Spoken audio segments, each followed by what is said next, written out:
Hey guys, glad to be with you again. My name is Evan Brennan, NFL agent. Really excited to talk to you today. Before I do a little disclaimer about this episode, I'm going to go over a lot of things about what NFL scouts look at. It's a non-exhaustive list, and you got to understand that scouts evaluate different things different ways.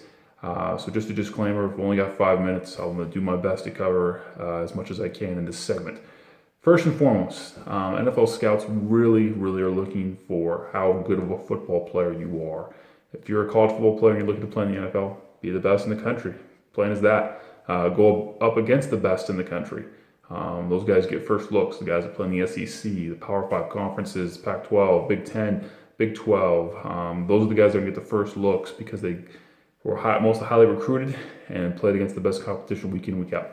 Not saying other guys can't go far in the NFL, but their road is just a little bit tougher because of that. So the important thing is knowing that your film is the most important. So now that the 2016 season is starting in college, I really counsel guys, hey, have the best year of your life playing college football this year in terms of what you put on tape, and that will greatly help you.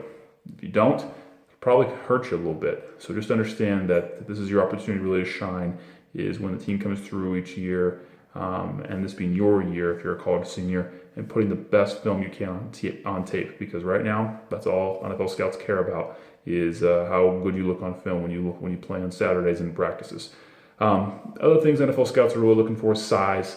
It's much easier to play in the NFL if you got great size. You're going up against the biggest and strongest. If you are some of the biggest and strongest and you really possess the right height and weight, that's going to help you. Arm length, hand size are also important things as well that they're really looking at. Give in a couple different positions: DB, offensive line, defensive line, linebacker, even safety and corner can really come into play as well. So just understand that height and also your weight can also come into play. Hard to play offensive line in the NFL if you're 6'7", 190 pounds. So you got to have the requisite weight as well.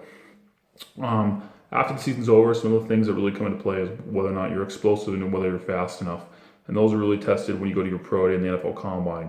Hard to play in the NFL, and if you just really don't possess the requisite athleticism and speed, and that's measured not only just in the 40-yard dash, but also in the 10 and 20-yard splits for that initial explosion. The vert and the broad really also test those as well.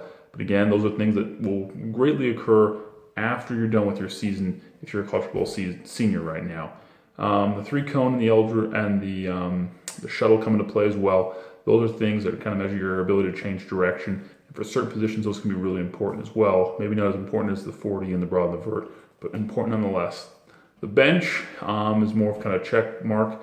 A lot is made about how important the bench is. I'm not saying that it's not important, but it's not as important as those other drills. The 60-yard shuttle is largely not super highly looked at for a lot of positions, but you can see it crop up every now and again.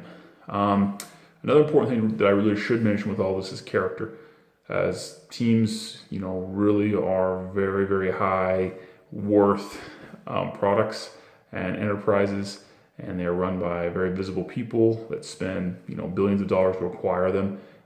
You are going to become an employee of their company, and you're a very highly visible one. And so whether or not they bring you on board or not is going to have a small deal with how you are as a human being. If there's any kind of risk based on your past behavior in college or before, that's going to hurt your stock. So make sure that you're a great teammate and that you're a great citizen. Don't have a rap sheet. Don't do stupid stuff off the field. I also tell guys that they already have an agent, and that's their coaches in college. These are the guys that are talking weekly or whenever scouts come through. And, whether or not that you're a great teammate, you work hard in the weight room, you work hard on the field, off the field, he's going to come into play when these scouts ask them. If you get a bad recommendation from your coaches, that could hurt you. I've had a couple prospects get some shots that maybe they shouldn't have had because the coach went out of his way to say some really great things about the player while he was in college. So just understand that how you interact with your scouts will also be measured by NFL scouts, and especially if they have a large reputation in the league as coaches, that could go a long way, or vice versa, it could really hurt you. So be cognizant of that. Well, my 5 minutes is over. We didn't go over everything, but we went over the most important things. Make this the best year of football you've ever had in your life if you're a college football senior. Or if you're not, and you're getting towards that, understand what's in front of you and what you're going to be valued by. Thanks.